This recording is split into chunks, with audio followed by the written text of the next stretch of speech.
Herkese merhaba, ben İknur. Kanalıma hoş geldiniz. Her çarşamba ve cumartesi günleri saat 12'de kanalıma yeni videolar yüklenmeye devam edecek. Artık kağıt hamurunu yapmayı aranızda bilmeyen kalmamıştır diye düşünüyorum. Bunları evlerimiz için, sevdiklerimiz için dekoratif objelere dönüştürmeye devam ediyoruz. Ben yaparken çok keyif alıyorum. Umarım sizler de benim kadar keyif alıyorsunuzdur. Eğer videolarım size katkı sağlıyorsa kanalıma abone olarak beni destekleyebilirsiniz. Bugünkü çalışmamızda sizlerle birlikte ne yapacağımızı yine söylemeyeceğim. Sürpriz olsun videonun sonunda. Bakalım neler yapacağız, ortaya ne çıkacak. Hazırsanız eğer başlıyoruz. Bu proje için evimde böyle bir ahşap salata kasesi vardı. Bunun alt tarafı çatladığı için ben bunu artık mutfağımda kullanamıyordum. Ben de kağıt hamurunu da kalıp olarak kullanmaya başladım. Çok da güzel bir form çıkıyor. Ben çok seviyorum. Bir de kağıt hamuru ahşaba çok güzel tutunuyor. Herhalde ikisi de doğal bir malzeme olduğu için bilemiyorum. O yüzden bunu bu şekilde değerlendiriyorum. Bugün yapacağımız çalışmada bu kaseyi kalıp olarak kullanacağız. Öncelikle kasemi yağlıyorum. Herhangi bir ucuz yağı ben bu şekilde bir şişeye koymuştum daha pratik olması için. Kek kalıbımızı yağlar gibi kasemizi güzelce yağlıyoruz sıvı yağla. Bu tarz objelerde vazelin sürmemize gerek yok. Zaten çıkartmamız zor olmuyor. Evet, kalıbımı güzelce yağladım. Şimdi kağıt hamuru kaplamaya hazır. Kağıt hamuru yapım videomu izlemeyenler açıklamalar kısmına linkini bırakıyorum. Oradan nasıl yapıldığını öğrenebilirler. Sizin bunu seyrettiğinizi ve yaptığınızı varsayarak ben kaplama işlemime başlıyorum. Balondan farklı olarak seramiklere, ahşaplara, camlara hamurumuzu 2 kat olacak şekilde uyguluyoruz. İlk kat olabildiğince ince, ikinci kat biraz daha kalın yapıyoruz.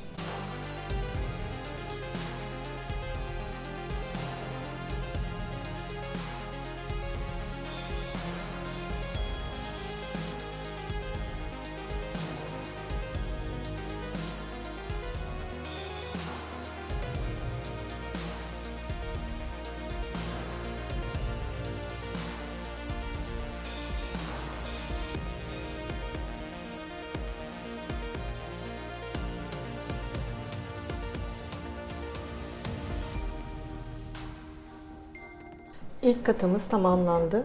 Şimdi ikinci katımıza başlıyoruz.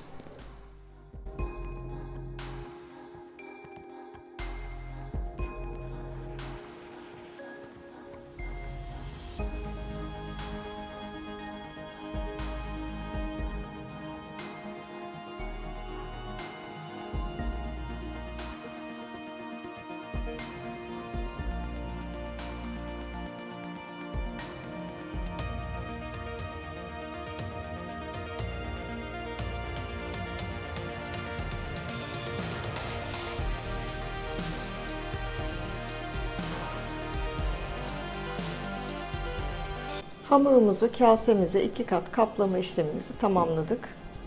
Şimdi bir kenara kuruması için bırakıyoruz. Ben yine videoma burada hazır kurutulmuşu var diyerek devam ediyorum.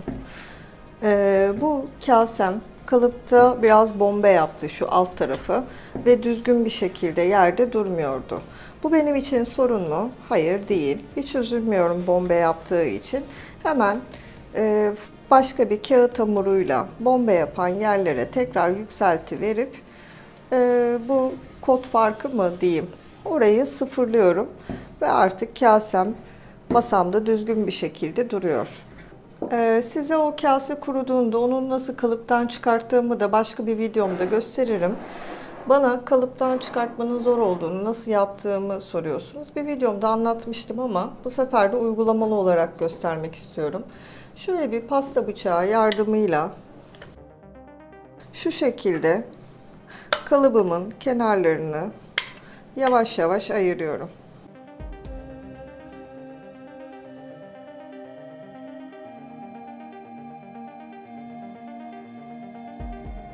Şöyle bir boşluk yaratmaya çalışıyorum.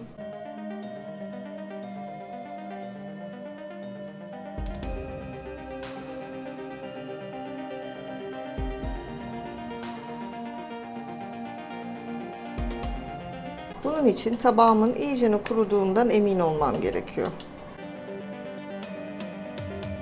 Şimdi bir boşluk yarattım ve oradan ufak ufak devam ediyorum.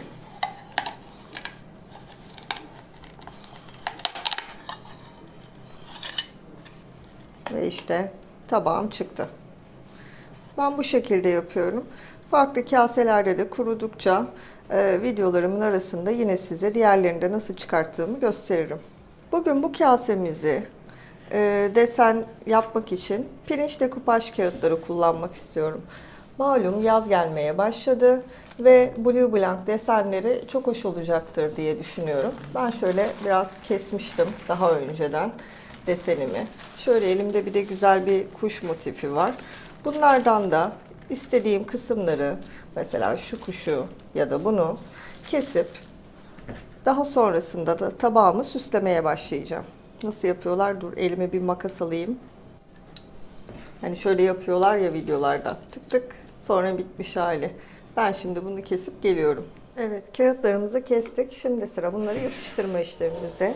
Pirinç dekupaj kağıdı yapıştırırken dikkat etmemiz gereken şey zeminimizin beyaz renk olması. Eğer hamurunuz beyaz renk olmadıysa, olur bir yumurta kolisinden yapıyorsunuzdur, gri ya da mor renk olur ya da farklı bir renk olur. O zaman zemini beyaz rengi boyamanızı tavsiye ediyorum. Desenlerin daha düzgün bir şekilde ortaya çıkması için. Benim zaten hamurum atık kağıtlardan ama yine de beyaz renk. O yüzden tekrar beyaza boyamama gerek kalmadı. Pirinç dekupaj kağıtlarımızı yapıştırırken dekupaj tutkalı kullanıyoruz. Bunların matı var, yarı matı var, parlağı var. Siz zevkinize göre hangisini tercih ederseniz onu kullanabilirsiniz. Ve tabii ki bir de fırçaya ihtiyacımız var. Tamamen doğaçlama yapıştırmayı düşünüyorum. Kafamda belli bir şekil ya da desen yok. Bakalım ortaya nasıl bir şey çıkacak. Şu tarz olanları sanırım alt taraflara yapıştırsam daha iyi olacak. Önce dekupaj tutkalımdan yapıştıracağım yere sürüyorum.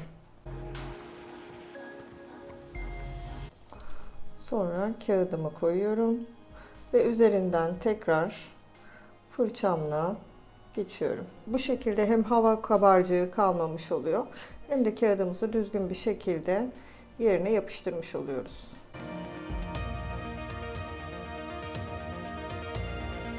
Kağıdımızın üzerinden geçerken fırçamıza tekrar biraz daha dekupaj tutkalı almamızda fayda var. Kağıdımızı bu şekilde zedelememiş oluruz.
Dış kısmını süslemeyi bitirdim. Şimdi biraz da içine farklı desenlerden yapmak istiyorum. Tamamen gelişi güzel, gözüme güzel geldiği gibi yapıştırdım. Umarım beğenmişsinizdir. Şimdi içine devam ediyoruz. İç kısmına Bu kuş motifimi yapıştırmak istiyorum.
Şimdi bütün desenlerimi yapıştırdığıma göre artık kuruması için bir kenara bırakıyorum. Sonra renklendirmesine başlayacağım. Üzerlerine boyamak için benim şu şekilde stencil fırçalarım var. Uçları küt. Bunları kullanacağım. Sizin evinizde böyle bir fırça yoksa dilerseniz bir sünger yardımıyla da aynı işlemi yapabilirsiniz. Bulaşık süngeri küçük küçük parçalara kesip aynı şekilde uygulayabilirsiniz. Boyamdan alıyorum.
Tamamen rastgele mavi ve beyaz renkleri karıştırarak bütün kaseyi bu şekilde kaplayacağım.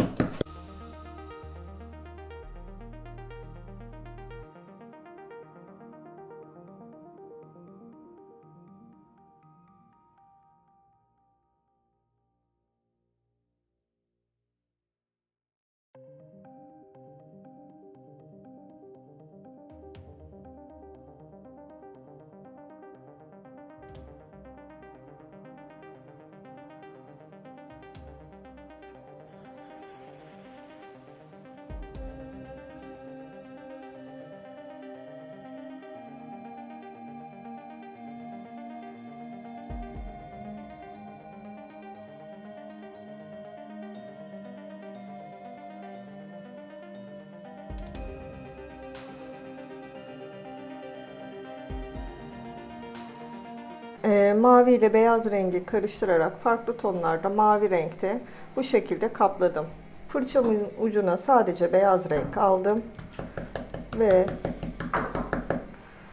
rastgele dokunuşlarla tekrar desenlerimi belirginleştiriyorum.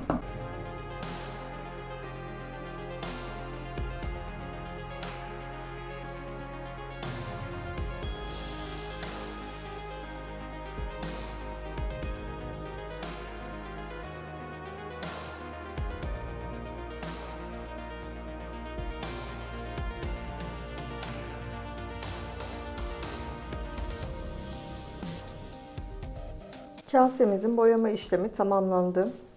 Umarım ortaya çıkan sonucu siz de beğenmişsinizdir. Mavinin tonlarını yaptık. Aralara beyazlar kattık.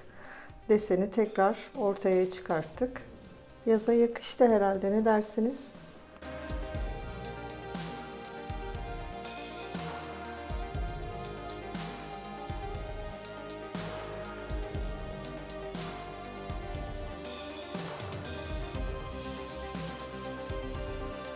Kuruduktan sonra üzerine bir kat vernik atmak istiyorum. Kağıt yapıştırdığım için, o yüzden daha dayanıklı olmasını istediğim için tek kat bir vernik atacağım. Benim elimde Cadence'in kadife mat verniği var. Objemin üzerine tek kat bunu uygulamayı düşünüyorum.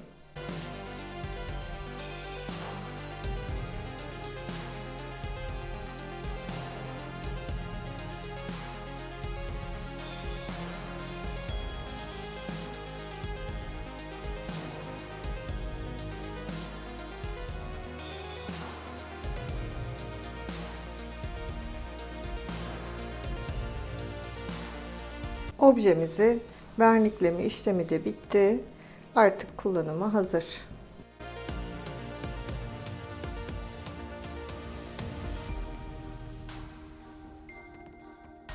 Hazır yaz geliyor. İçimiz kıpır kıpır olmaya başladı. Umarım bu zor günleri de atlatıp tekrar sevdiklerimize kavuşacağımız günler yaklaştı diye ümit ederek, içimiz biraz açılsın diye mavi, beyaz, blue blank desenli bir çalışma yaptık. Kasemizi pirinçli kupaş kağıtlarıyla süsledik. Üzerine stencil fırçalarıyla eskitmeler yaptık. Ortaya çıkan kasemizi dilerseniz balkonunuzda, evinizde, mutfağınızda içerisine meyve koyun, cevizler, fındıklar, hoş oluyor içerisinde o tarz şeylerle. Bu şekilde değerlendirip kullanabilirsiniz siz de. Yarın Anneler Günü. Öncelikle buradan annemin ve hepimizin Anneler Günü kutlu olsun. Tüm kadınların yüreğinde sevgi barındıran, merhamet barındıran, güzellik, iyilik barındıran tüm kadınlar annedir zaten. Hepimizin Anneler Günü kutlu olsun. Bir sonraki videomda farklı bir çalışmayla görüşünceye dek sağlıklı kalın, mutlu kalın ve hoşça kalın.